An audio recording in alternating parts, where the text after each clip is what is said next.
Welcome to the Art of Adventure podcast. This is episode 185 with Patricia Parkinson.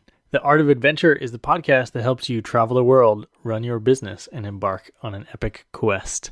I'm your host, lead explorer, and guide, Derek Loudermilk. Head over to derekloudermilk.com to check out the show notes for this episode and all the other episodes, and get your free guide to the top 10 ways to earn money online while traveling the world full time. In today's episode, we have a good friend of mine, Patricia Parkinson, and she will tell you that she is a polymath. Actually, she has a polymath tattoo, and we are going to be talking about this idea of being a polymath or a multi-potentialite or jack of all trades, however you want to call it, someone that has a broad array of expertise and interests. So we're going to talk about what is the advantage that these types of people have over specialists. How, if you are a jack of all trades, what are the valuable contributions that you will bring to the world?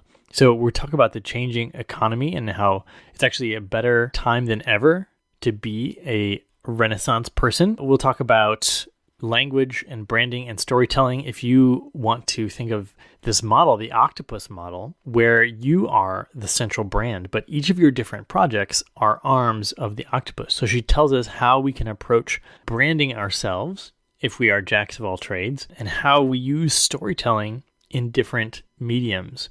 Why it's important for multi-potentialites to plan time into their schedule where they have the opportunity to play and explore things where there's no purpose and time for them to fail and try things. We talk about, if you're an employee, how to invent your own role, or if you're a freelancer, how to manage the role that you get as a jack of all trades. And then some of the big advantages of being a polymath, like exploring the adjacent possible, going deep into different fields, and then finding the overlap between those fields. So a lot of really interesting stuff. This is a cool episode because I see very similar to Patricia on a lot of these things. And so we're able to have a great back and forth discussion. It's almost like a co-hosted episode.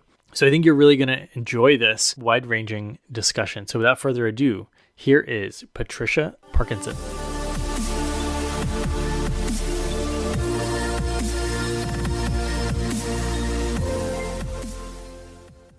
Welcome back to the Art of Adventure. I'm here today with my good friend, Patricia Parkinson. Welcome to the show.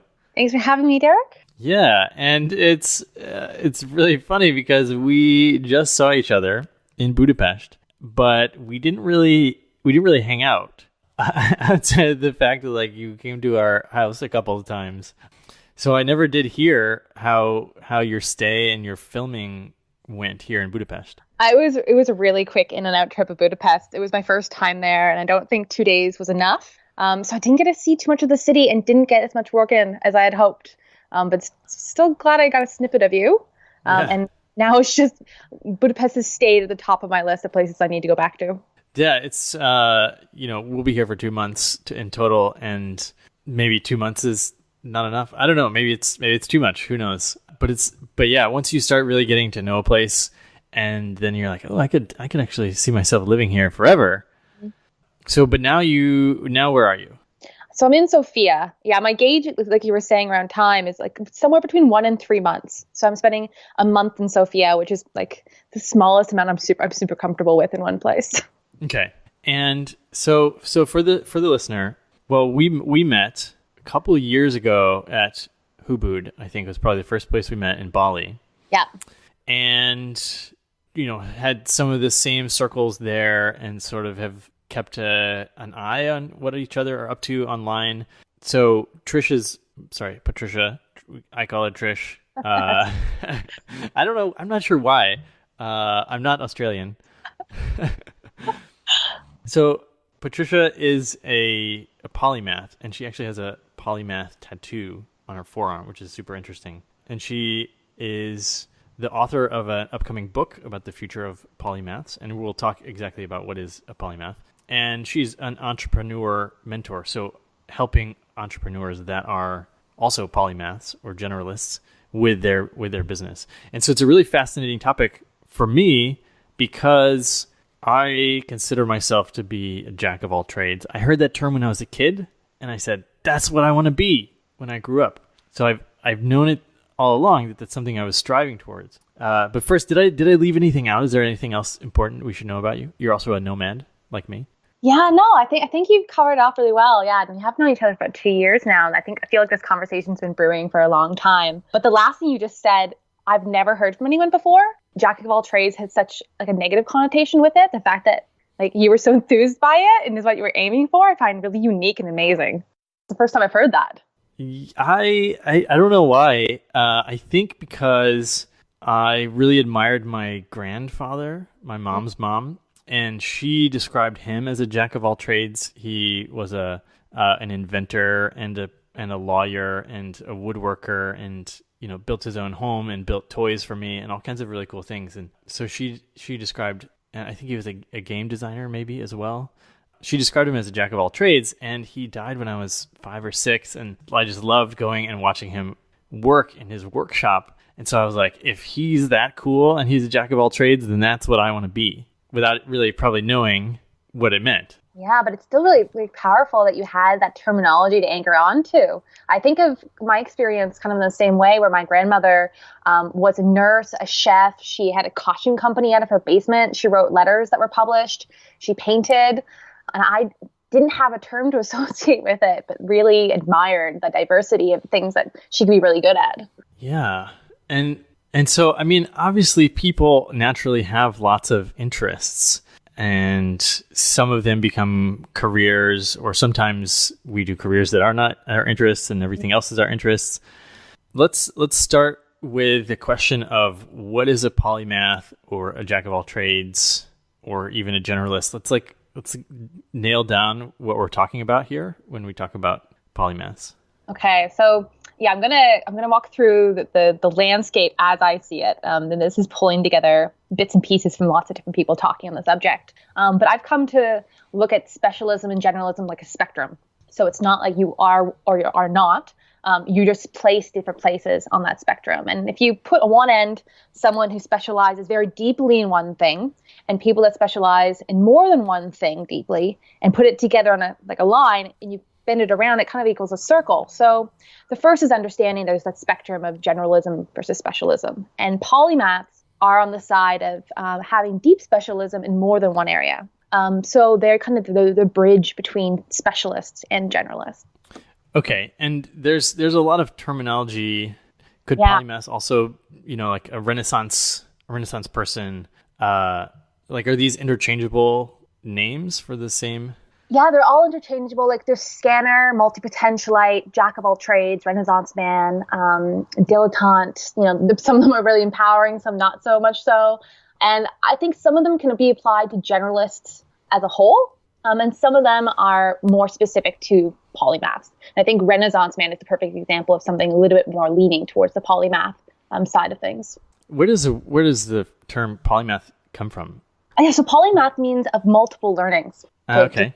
Down. Yeah. So it's someone who has both breadth across multiple different areas, but depth of speciality in more than one areas. So we call it sometimes like T-shaped talent, or there's even terms now like comb-shaped talent if you have more than one kind of vertical down.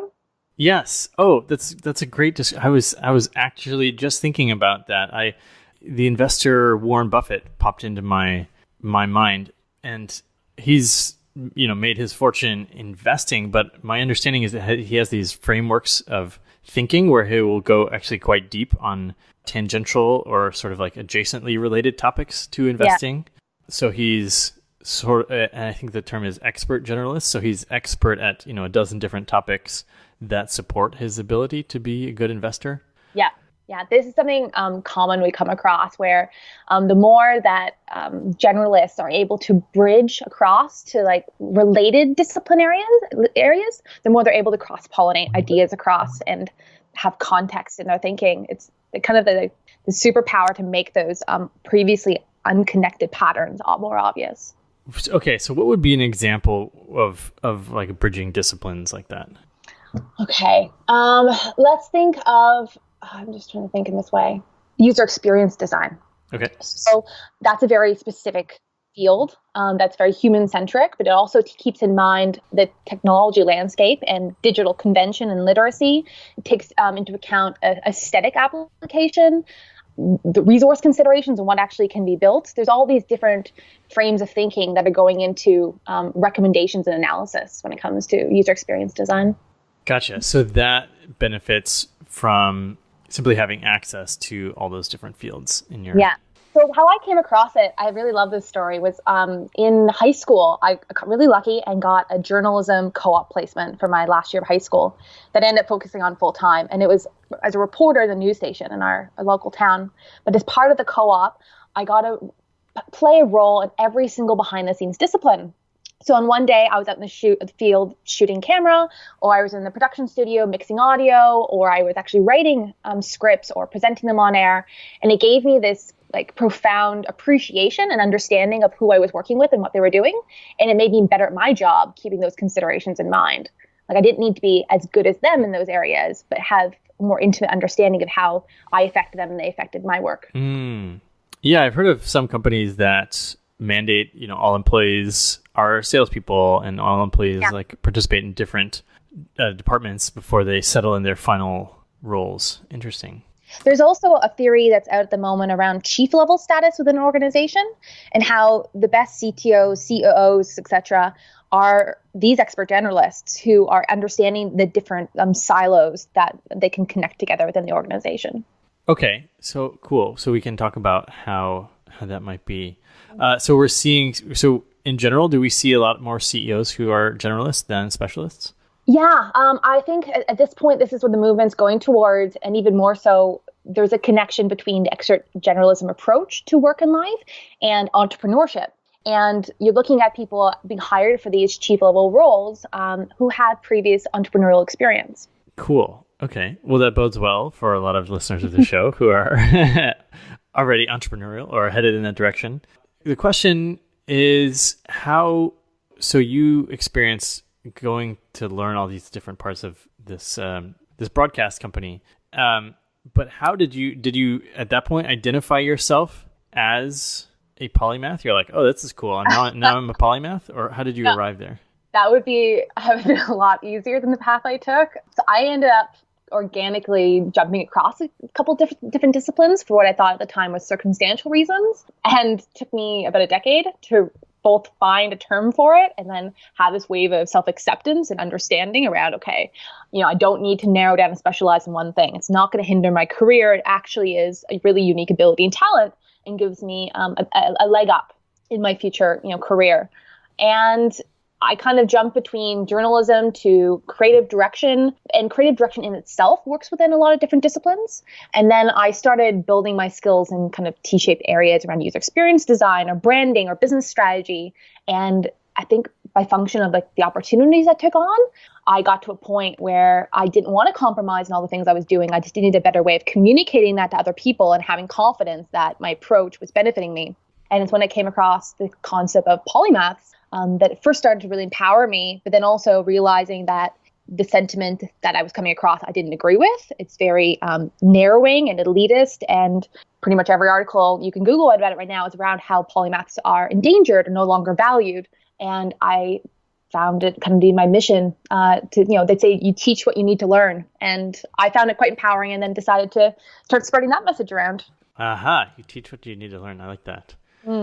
Yeah, so since then, I got to the point where I self-identified as a polymath, and that's when the tattoo came in. I literally branded it on my arm to go, okay, no, this is who I am. This is never going to change. Tons of things in my life in terms of my interests and skills and different things I'm spending my time on change constantly. This is a constant in itself. And that was the grounding that I had been looking for in my life. Okay, once a polymath, always a polymath. Yes. How would someone else that's listening right now, how would they know if they are a polymath? Okay, how would someone else know? I think there's a whole range of qualities that come along with being a polymath. Like it's an inquisitive nature, and sometimes it can be like a tendency to workaholism.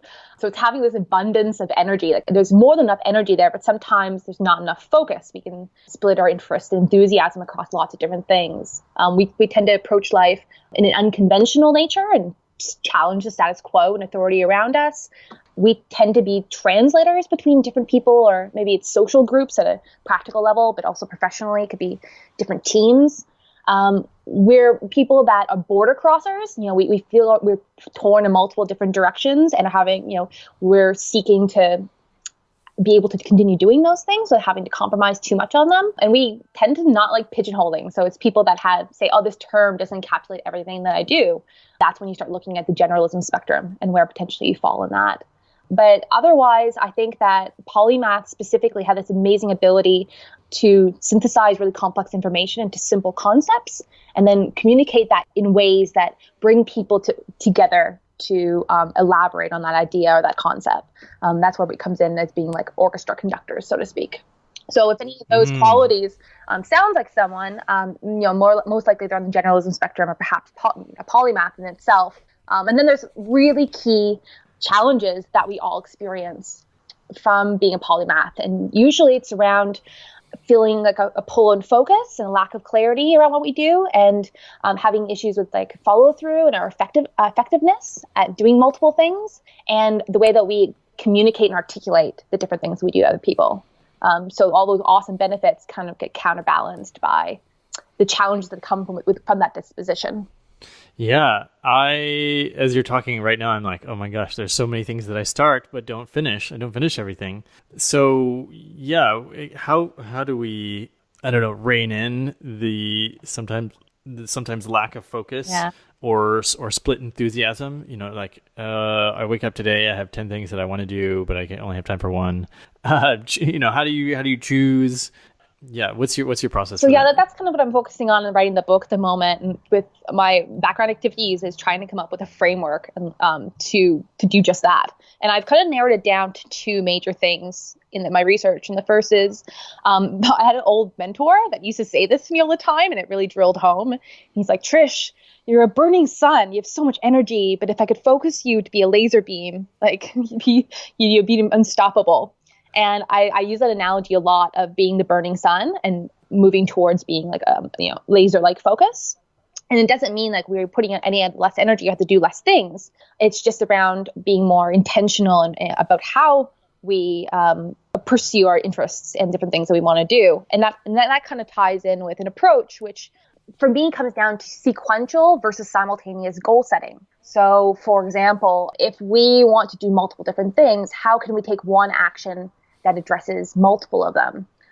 So I've got an example here. Let me pull this up. I love this example. So if I want to have physical fitness, I want to make progress in my project, and I want to have a positive environmental impact, I could go to the gym, go to the office, or call my window company to check around my energy efficiency at my house. But those are like three really disparate activities. Whereas I was just a bike to the office, I'm doing all three things. So if you're doing, the more goals that we do, the more they need to be satisfied in a short period of time. So how can we combine our activities to address all of those goals? And that essentially just forces us to be creative problem solvers. Yes. Yeah. I often tell people when they're saying like, well, I can either have a family or travel, or they're choosing between two choices. And it often helps to reframe it. Yeah. Like, how can you have your cake and eat it too? How can I have both? How can I be rich and a good person? If like people are like trying to choose between those two, just be both. Yeah, I think it's possible to be really ambitious in our lives and the things that, we spend our time on and our energies on. It's just about, being mindful that the more that we take on, the more we have to be proactive in our management of it and our intentionality. Yeah, actually, it's really funny because I've just started reading the book about Elon Musk, and he's moving from working at different companies on different days of the week, Tesla, SolarCity, SpaceX, and sometimes he just shows up at friends' apartments and crashes on their couches or stores his luggage there. And I was like, that's what Trish did. She put her luggage in my house. And I love the association. I'll totally take that one. But on Elon Musk's side, there's a really great article about his process and like goal setting on Wait But Why, the blog. And he's constantly reevaluating the internal and external circumstances. And I think when you are specifically a polymath or a generalist being pulled in multiple directions, you need to balance a pure and authentic commitment to what you're doing and realizing that sometimes both internal and external circumstances have changed and you need to drop that. It doesn't mean you're not following through or you're failing. It means you're intentionally moving on to something else. And I think that a lot of people get discouraged because they feel like they don't follow through on things versus looking at it like they're adapting to their circumstances. Yeah. So like the poker, know when to hold them, know when to fold them. Yeah, exactly. Yeah. Ooh, that's really tough. You have any thoughts? Like, what kind of circumstances, if you want to be the type of person that is getting better at focus and completion, and then you're faced with the prospect of dropping a project, how do you evaluate that? How do you know? On one hand, I try to set goals in like realistic timeframes. Like let's just stay at a quarterly level. So every 3 months, I try to set major focus areas. And it's something that comes in my desk, like something like a huge opportunity that pulls me away from all those things. I'll step back and evaluate it. But I try to stick to those incremental goals as much as closely as possible just to see them through. On the other hand, I build in time for the unexpected. So I don't like fill myself up to 100% capacity. I'm super pedantic about carving up the things I focus on, how much time they're going to get, and checking in on them. It's not to say like I'm not a crazy rabbit hole chaser, which I am. It's just in the bigger picture. I feel like I'm running a race in multiple lanes. And in order to finish a race in one lane, I need to get to that finish line and then step into the second lane. If I do all the lanes all at once, nothing ends up getting done.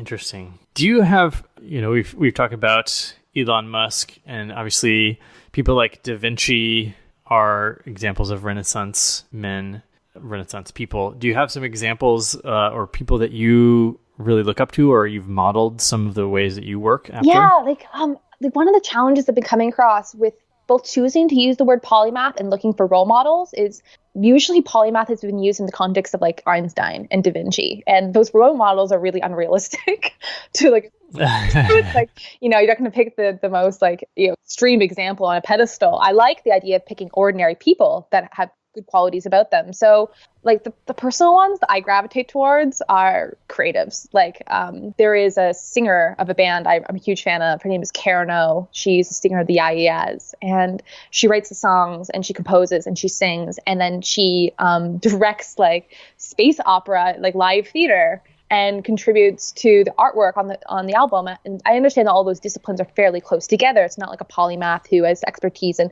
mathematics and music. Very different. Maybe they can be considered the same thing. But I try to move away from just academic examples and look for people that are, for example, mixing social impact with commerce. So what about someone that just has two parallel careers? Like they are a mathematician and a musician. Like they're just running in parallel, but they're not really like crossing over or doing anything with that. Do you see people like that? Yeah, absolutely. There's a great series of photos that have just gone up on the multi-potentialite community. So this is Putty Like, and it profiles people in two of their different environments. So maybe it's playing cello by day and working mechanic shop at night. And that polarization of careers, I think, is more common than we credit. Like there is still this societal perspective in schooling and in work environments around like, what is your niche? But, it's been proven through the whole Renaissance concept really is around when we can master physical and intellectual, we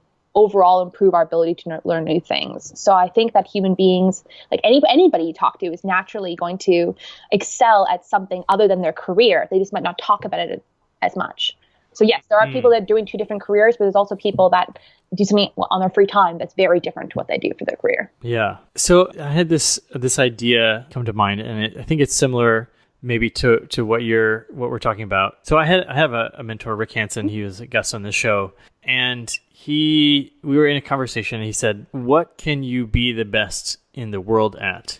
And my initial read on his proposition was specialization. What can I be so specialized at? But as I started thinking about it, I started thinking like, if I combine the different skills that I have, say take my top 10 skills, then that particular blend of skills it's very unlikely that anyone's going to be better at that mix than me. And so I'm going to be the best in the world at unifying my best 10 or 15 skills. And so, okay, right away, it's like, okay, every single person now is the best in the world at something. If they look at the way all their skills are blended, like there's no one going to, just statistically, there's no one going to be able to compete once you start layering skills and overlapping the Venn diagram. Yeah. And so I guess my question is that a reasonable way to think about being a polymath is just sort of skill stacking and then considering like the agglomeration of all of those as like, okay, here I'm the best in the world at this blend, and then figuring out what that blend is useful for? I think that's one way of approaching it, and it has a lot of benefits. Like this is this concept of integration. So how can I summarize down the essence of the major things that I'm really knowledgeable about or enthusiastic about, and put them together to something unique? This it's the same thing as almost inventing your own title, so to speak, or career approach. Because that blend is unique to you. But I think a lot of people get stuck in the practicality of that from trying to fit everything under one umbrella. They start speaking different messages to different people. And then from a brand perspective, there's a lack of like cohesion in that, and that erodes brand trust and people's ability to kind of comprehend what you do. So it can work for some people depending on what their blend is. I actually suggest and have come across more widely is this octopus model, where your personal brand, you as a human being, is the head of that octopus. And your tentacles are the different things that you spend your time and energies on. And some of them might be actual businesses or monetized entities, and some might be personal projects or things that don't even see the light of day, or things that you share publicly but don't make money off of. And not feeling like you need to speak to the same people under each of those tentacles, that your personal site points off to each of those, like almost like a headquarters for you, but that those tentacles can be disparate.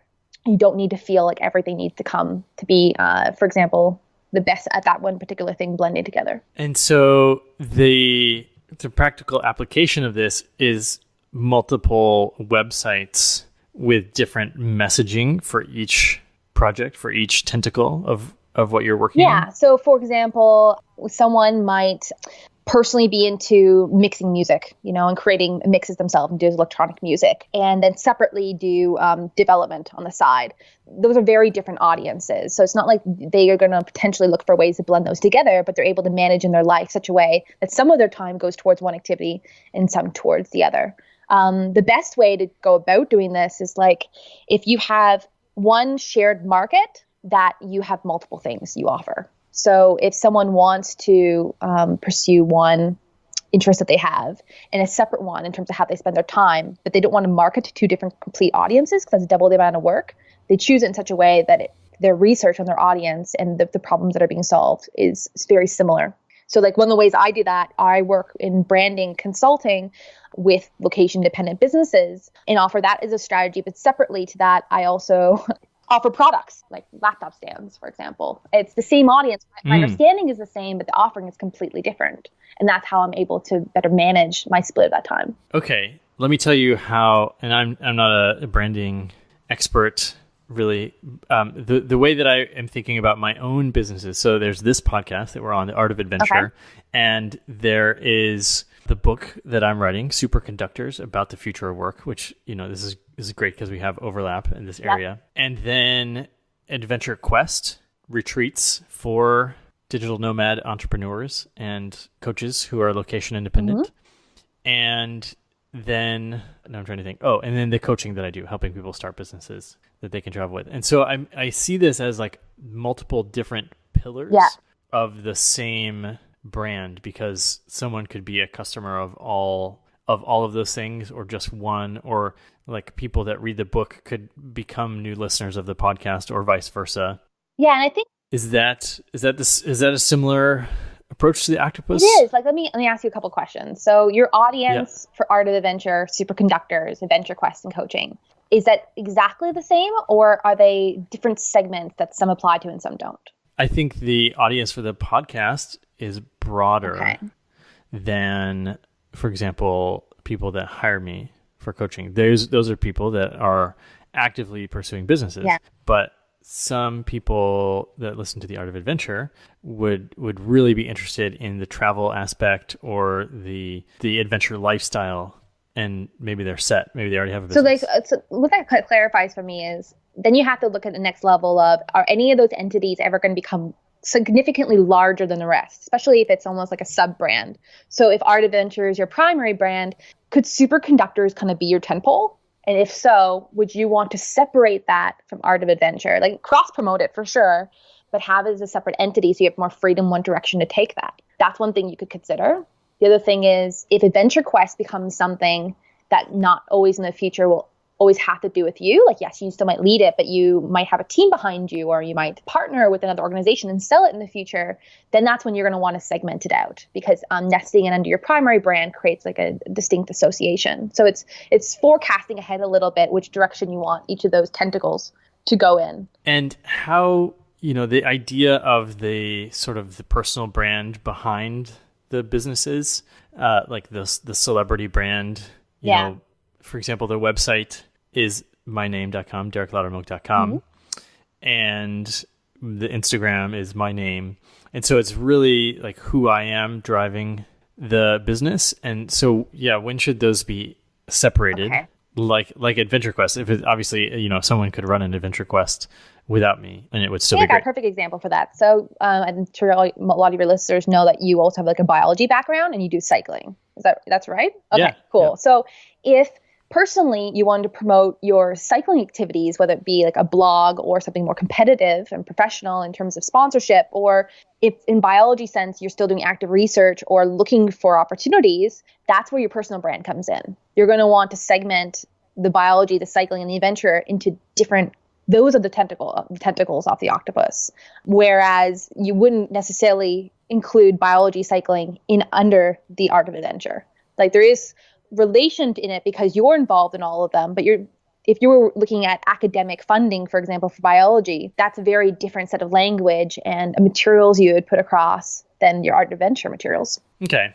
Yeah, that makes sense. Obviously, you want to speak to the person that the language that they're using. Yeah, and if looking up Art of Adventure and want to know more about Derek Loudermilk, they might go to your personal site that talks about your cycling and talks about your biology background and gives all that in a larger frame than perhaps a short bio that mentioned it would. So that's the benefit of having that personal jumping off point as well. Okay. Interesting. And is it possible to just have all that on a single site, you think? Yeah. I think you can use individual pages of your site. You don't need to create whole separate brands and in-depth businesses around it. It's just making sure that what you're communicating is matching like the intention of what you're offering and what your audience wants to hear, and doing that in a way that's like intuitive. So yeah, and I also think that some people do a really great job blending all those things together. Someone comes to mind to me that had a background in wellness and in environmental design and was a writer and decided to write a book about like natural skincare while traveling kind of thing. And that's everything under one umbrella. So I think it's what we all aspire to. How simple would it be if we just had one thing? But I think that the both the blessing and like the talent and the challenge of being a polymath is just coming to terms with the fact that we're always going to be struggling against that simplification. Yeah. Real quick before we move on to how polymaths that aren't entrepreneurs, what they can do. I'm just curious, you talked about what your audience wants to hear and the market research side of things. Do you have any particular way that you go about market research and understanding what your audience wants to hear? Lots of different techniques. Main thing is coming down to actually talking to them, making sure that you have those conversations up front. You're not working off of assumptions, and testing your market early. But otherwise, I use a device with my clients around identifying their target market, because a lot of my clients go like, oh, it's kind of for everyone, or this huge range. And I go, well, yes, like there's other people potentially could be interested, but who you're really speaking to, you think the actual person. So I've got this model that's like a bullseye. So it's think of when you're talking about your target audience, the center of the bullseye is specifically who you're speaking to, who everything that you're writing, communicating is most relevant to.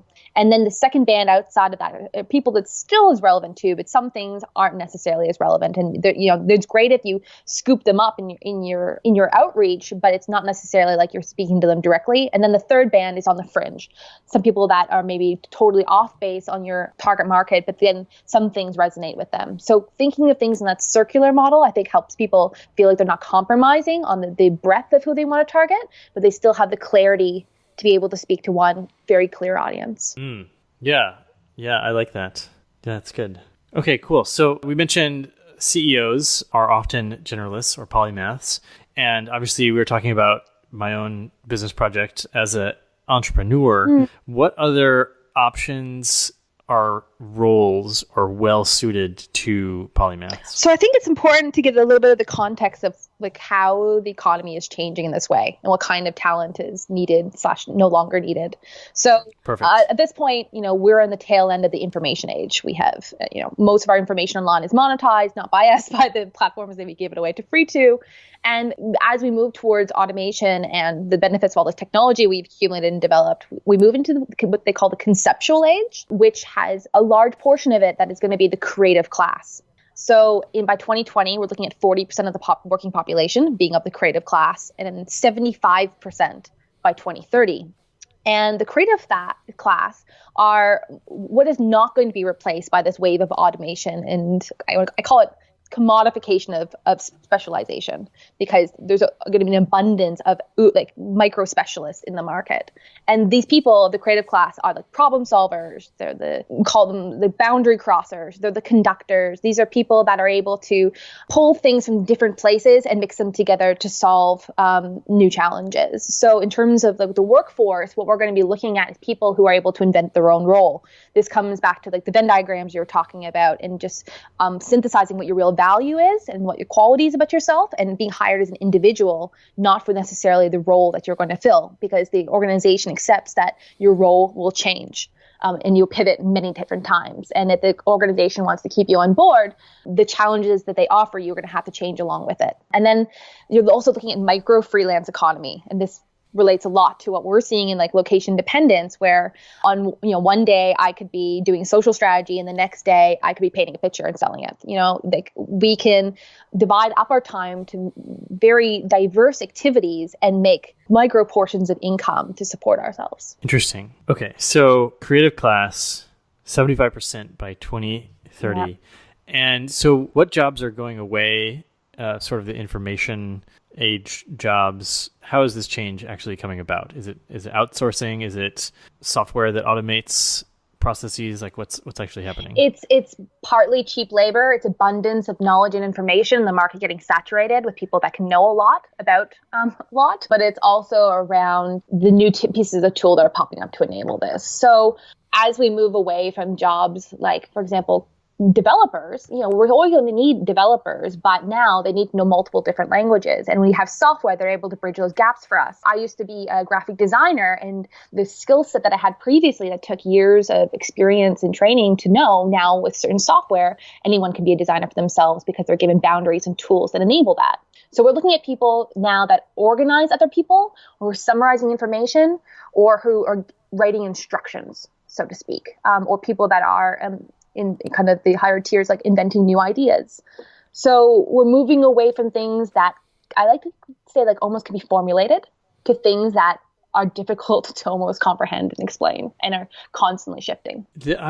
Someone was saying that we have seen the total number of inventions decreasing, and most of the interesting problems and inventions have already been invented. What is your take on that? If we're going to be moving into an era where inventing new ideas is how people can earn a living. Like creativity at the core is taking different ideas and blending them together to create something new. And I want to use an example, and I'm very much going to mispronounce it, so I'm hoping you can help me. I'm saying like biomimicry. Is that how you properly pronounce it? Biomimicry. Biomimicry. There we go. So you see that in that field where people are taking patterns and things in nature and applying it in different applications. So I think we're taking things that already exist and that are already innovations, but they maybe aren't being leveraged for the best use, and putting it towards other applications. Story I really love is of a guy in Toronto who had developed this chemical formula to address heart attacks, and was trying different applications with it, and found out that it is an alternative to laser removal for tattoos. So in a couple of years' time, once it goes through medical approvals, we're going to see this in the market, something that was completely designed for a different purpose, applied to something completely different. And okay, so that's a cool idea, because I think in Stephen Johnson's book, Where Good Ideas Come From, he talks about coming at problems from the adjacent possible, or when like moving into a new field, moving into the adjacent possible. How do Polymath's minds work to make that leap to something that is from their known sort of body of expertise into the unknown? Do you have a sense of that? That's a good question. So how to make that leap? Like, I'm really not going to have a polished answer for this one, but I'm going to try to get it out.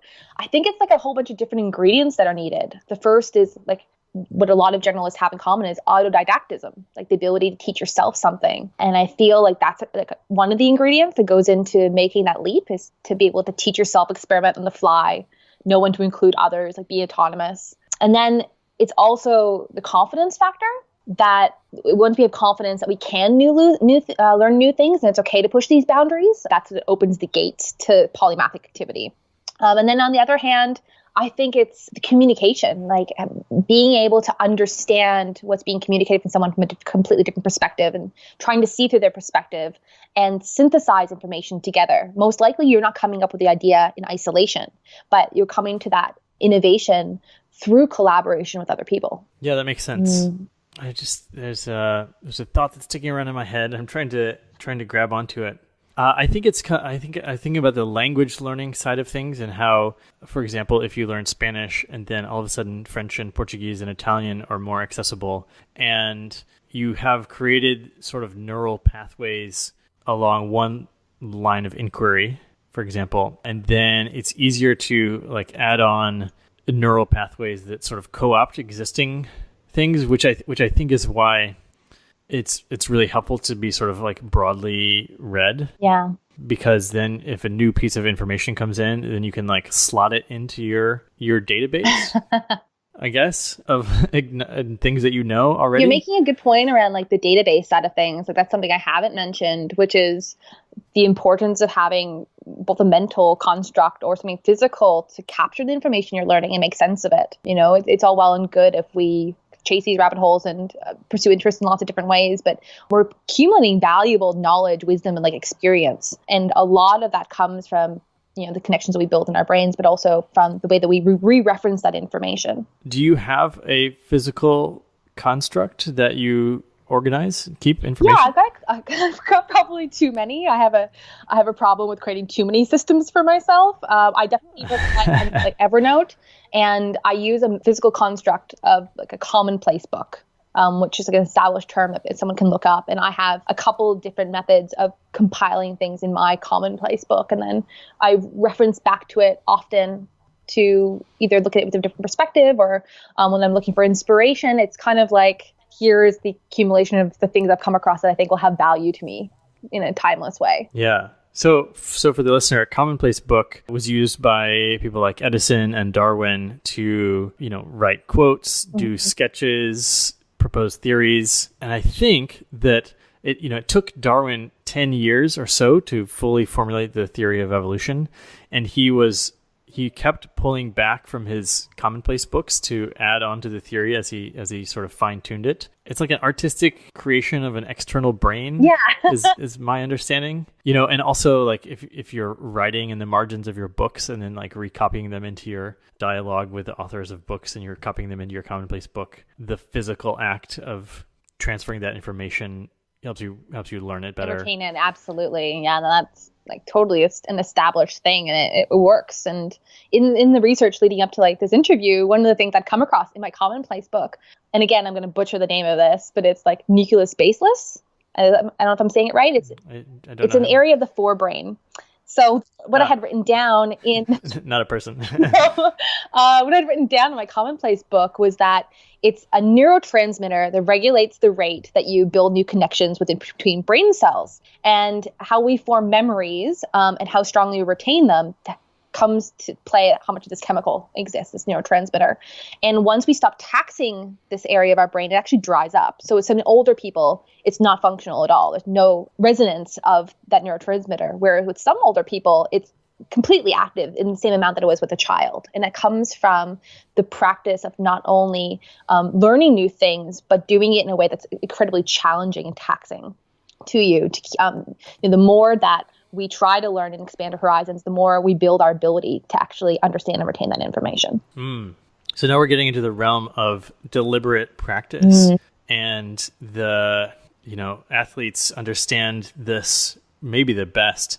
They can do the same shot or move that they're really good at, and it feels good because they're already good at it. And then when they go to learn a new serve or try a new balancing position, and it just feels unnatural and it really sucks, and you feel like a beginner again, and all of a sudden you're way better of an athlete because you're practicing things that are challenging and acquiring new skills instead of practicing the things you're already good at. In any area, right? The sucky part of improving is the part that actually helps you improve. Darn. Yeah, this is the truth of things, isn't it? This is great. I'm curious. You mentioned pushing boundaries and having the confidence to try things. Do you have an example in your own life where you sort of made a leap into the adjacent possible or took advantage of your Polymath skills to try something new? I'm sure I do. Okay, I'm definitely going to pull one out for this one. Something so completely new that I've never done before. I think it's actually physical activity. I really wasn't athletic for most of my life. Just never participated in team sports and never did anything that was, I guess, considered to be like a challenging physical activity. I recently learned how to kite surf. But what helped me for my polymathic ability is distilling down the steps that needed to take place for me to get to a place of confidence with that ability and understanding what I was aiming towards, and being realistic in that. And then also being realistic around the fact that I was going to do it for that period of time and then move away from it. So the approach that I have generally as a polymath aided me in that to go, I don't need to be the best kite surfer and to be able to do jumps and all these different things I'd love to do. But hey, if I can get that kite up and keep it up and move a little bit, that's amazing. And that any chance I have in future to do it, I'm just going to jump back onto that opportunity. Brilliant. Yeah. Often when I'm traveling, if I know I'm going to be somewhere for 3 months or something like that, I will pick, let's say 2 or 3 skills that I want to acquire. And one of them will be physical, and one of them, so it might be learning to play ultimate frisbee and learning to do video editing or something like that. So sort of disparate skills, but the learning curve is happening at the same time. And I can, cross-reference how I'm struggling in one area or another to have breakthroughs in the adjacent area. But it's always anchored by a physical skill because I'm a physical learner, a kinesthetic learner. And I don't know if I would identify with that, but I've even found if I have a regular practice of running or doing yoga or Pilates, that my focus and my clarity is greatly improved, which I think most people would acknowledge. But that also I feel the sense of accomplishment in doing those things that translates across to my other works. Yeah. And I've noticed, and this is just sort of perhaps because they're expensive sports, but cyclists and runners, I guess running is something expensive, and triathletes are often really well educated, really thoughtful, and really successful people. I'm trying to make the connection. Is it because that they are able to train 30 hours a week and figure out their schedules enough and accomplish a huge goal like an Ironman that would also lead to success in other areas? Or is it simply because that's the kind of people they are and they have money and success already, and then they just jump into these endurance sports? I think that it's in those endurance sports or in those high achieving activities, you have to have a certain amount of discipline and focus. And that muscle that you build exists within you as a human being, and it translates to other things that you do naturally. When people are talking with their title they're going to introduce themselves as, the qualities about themselves, I find people hide a large portion of those things, whereas we as human beings show up to the table with our toolbox of experiences and skills, and regardless what we need to use, it's all there with us. So that athlete, for example, when they go into a different activity, they're bringing that discipline and focus that they've honed in a sports sense into the other activities that they're doing. So you think we should actually be talking more about some of these other things that we do when we talk about ourselves? I think yes, in a general sense. I think it's there's a sense of self-acceptance and like authenticity that comes from like acknowledging them. But there's also the counter side, which is it's really hard to articulate to other people. So when I was younger, when people asked me what I used to do, I used to lie, not because I was like embarrassed about what I did, but because it was simpler than having to explain the complexity of it all. So what I suggest people nowadays do is, look at devices like multi-hyphenate titles or make up a title or do something outcome focused, because the challenge is not feeling like if we don't say it all to someone, we're not being true to ourselves, that they're only seeing a narrow view of us. It's about balancing, getting their attention and inviting you in to explain more about what you do rather than just bombarding them with a list of terms. So you could say, I help people do X. And then how do you go about doing that? Here's an example of how I did that. Yeah. Or for me, I usually say I'm a polymath, and people go like, what's a polymath? And I explain, it's someone who does multiple different things. So yesterday I was doing this, today I'm doing this, tomorrow I'm going to be doing this. But they've invited me in to explain more rather than me starting my elevator pitch by going, well, here's the 10 things that I do. It's not digestible. Okay, that's interesting, because often I'll try to predict what that person might be most interested in. So I'll, if they say, what do you do? I would tell them I'm an adventurer or an author or or a dad or whatever it is, and just like say one thing, and then if they're interested, fine. If they're not, then it's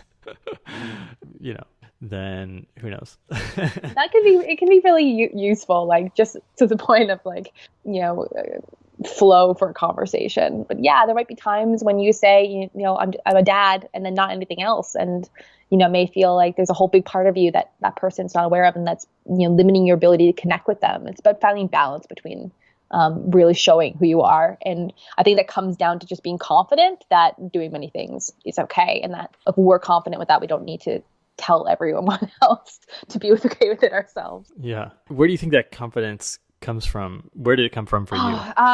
It's something constantly is worked on. I think my confidence comes from having a baseline in my head of where the competence level is.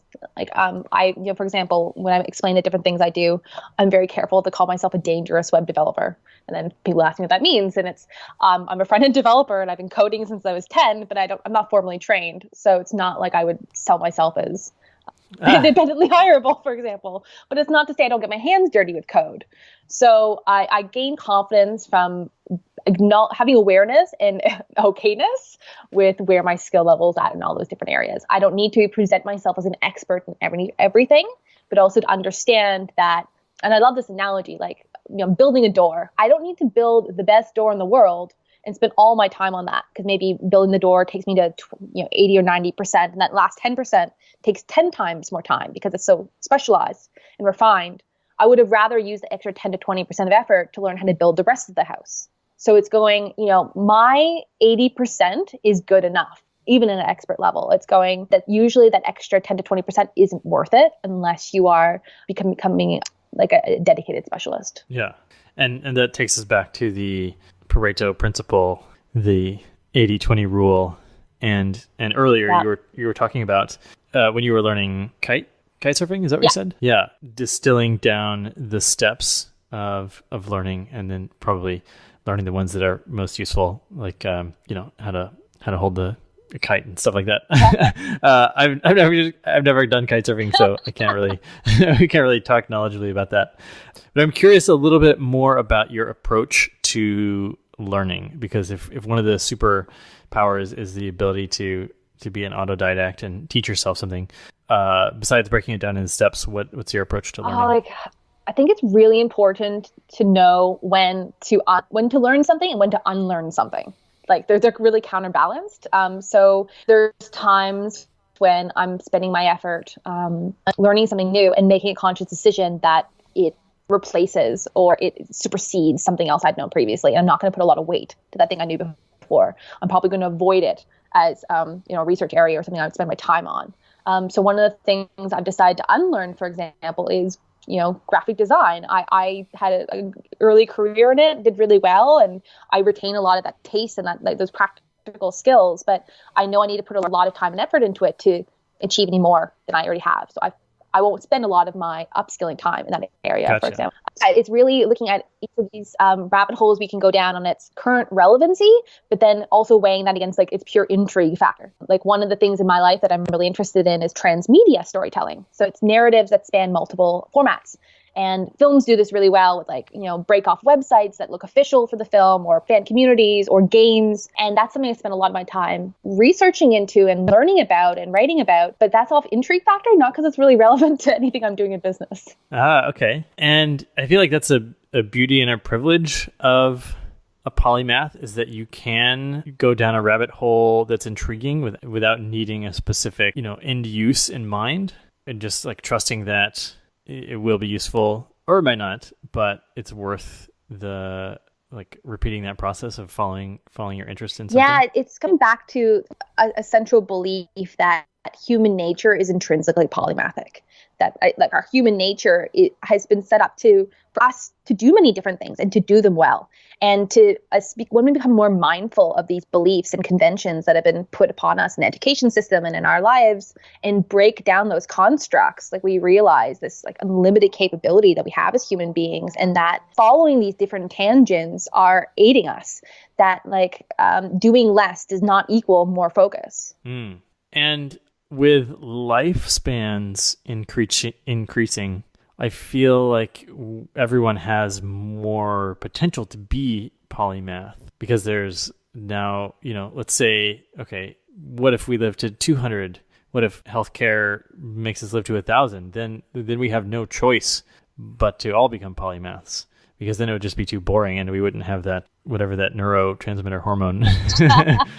I couldn't pronounce the actual chemical names. I didn't try. But yeah, I think that it's both increasing lifespans and also the internet are two main trends that are going to impact that. We have unlimited access to information. Like knowledge is cheap. And I love to, I'm a little bit of a futurist. I'd love to think ahead to a point where we're actually seeing interfaces within contact lenses and are able to search specialized information instantaneously through our thoughts. Does our value then become in the application and understanding of the information rather than just a recall of it? I think we're already at the point where we don't memorize things as often as we used to. So that expanded access to information and the longer time frames that we're accumulating experience, I think, lead us to readopting our true polymathic natures. Brilliant. I feel like that's a really good place to sort of wrap up. But I want to see if there's anything that we haven't touched on yet that you think is important for the listeners to know.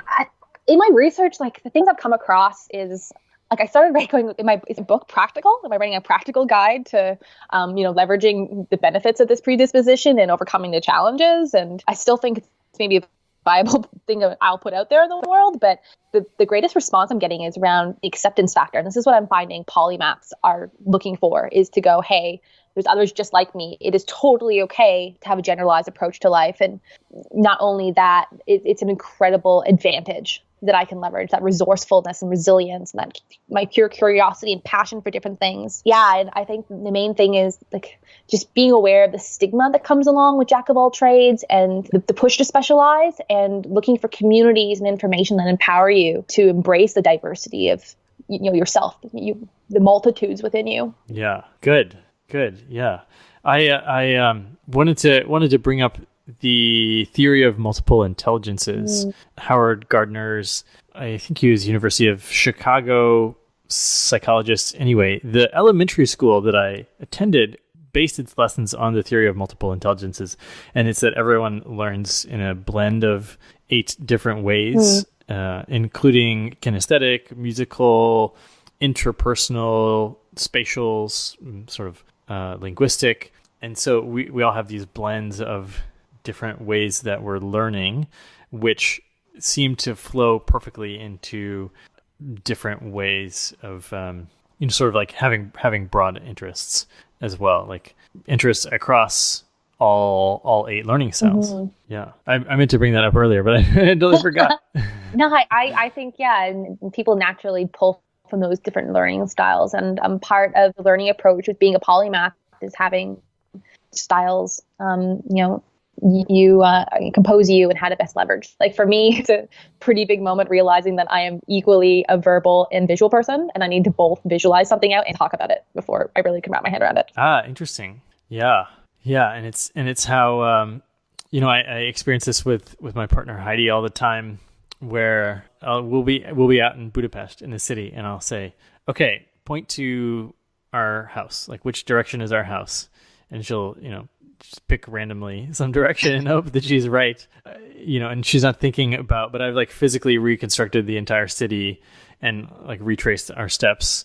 If I'm going to go home, I'm going to be like walking through the actual city in my mind before we get there. So it's like the physical, I guess, the visual reconstruction, but no language. Interesting. Yeah, I don't think there's any big secrets to learning process other than to like constantly put yourself in situations that are challenging to you and that are new territory, and the comfort to feel like you can remix things, and having the capacity in life, like the time available to you to play around with these different things. I think a lot of it comes from a stumble factor at the end of the day, just like, I guess, a lot of normal creative process. Yeah, that is really important. I think perhaps the industrial age prevented polymathism because people were required just to like man a machine or something, man a press or a widget maker.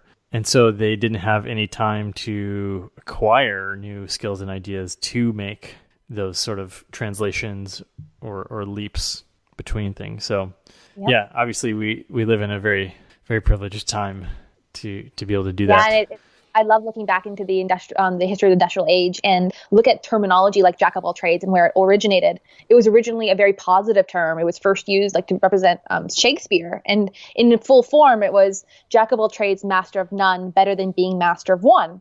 And they sliced off the second part of it to use it as a colloquial, like a term in society to conditions people thinking towards the narrow specialization of the production line. So schools and other things in culture adapted to push people towards filling those specialized roles. And what's happened is that the economy has changed, but our social constructs and beliefs and our education system around that hasn't adapted alongside with it. So yeah, there's a very particular point with the industrial age where I think, you look back in centuries and people, did varying different things with their lives and had that freedom. And that very quickly changed in the last couple hundred years. Yeah. And then it's going to change even, obviously it's going to keep accelerating, and we'll relearn our full potential. Yes. You probably know of Moore's Law. Exactly. That forms a lot of my thinking around where the future is going. And, the working title of my book right now is Polymath's Own the Future, which is answering a question raised in a book by Jaron Lanier called Who Owns the Future, and really inspired me and a lot of the thinking that I do. And I believe that both the things around us are going to increase exponentially, as well as our own capabilities, and a return to the polymathic ability for me aligns greatly with that. Brilliant. Okay, I've got a final question for you. Okay. If you could change or add anything to the world, what would you wish for the world to have? If I could change or add anything to the world, I think we're close to it, which is freedom to access to information. Now, the way that we're moving in the world towards the internet, if we stay this way, net neutral, unrestricted access to information, that with very cheap and accessible devices in developing nations over time, everyone will have access to that information. I think the ability to expand our perspectives and our empathy for other people and expand our comprehension of different things is a key factor in us making purposeful improvements in both our own lives and in the world. Brilliant. Patricia, where can people find you online should you wish to be found? The easiest place is my octopus head, which is patriciaparkinson.com. It's a jump off point to all of the different projects I'm working on and businesses I run. But the best way is, and I think you've actually had him on the podcast, but Derek Sivers has a concept around Now page. So if you visit patriciaparkinson.com/now, you can see what I'm currently working on and eating and reading and watching and all the different things that are inspiring me in the moment. Brilliant. Yeah, actually, I saw that and I was inspired again after Derek to do that. So one of these days I'll have to create a Now page also.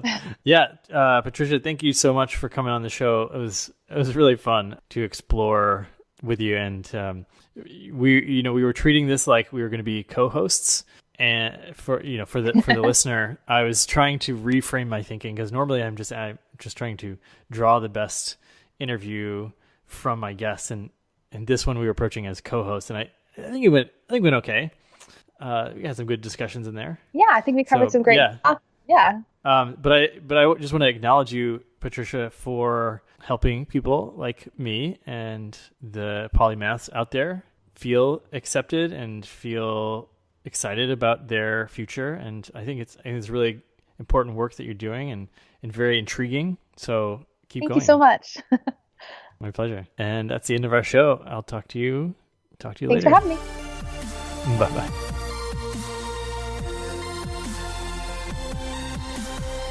All right, I hope you guys enjoyed that episode with Patricia Parkinson. I had a lot of fun. Hopefully you did too. And we'd love to hear what you got out of that episode.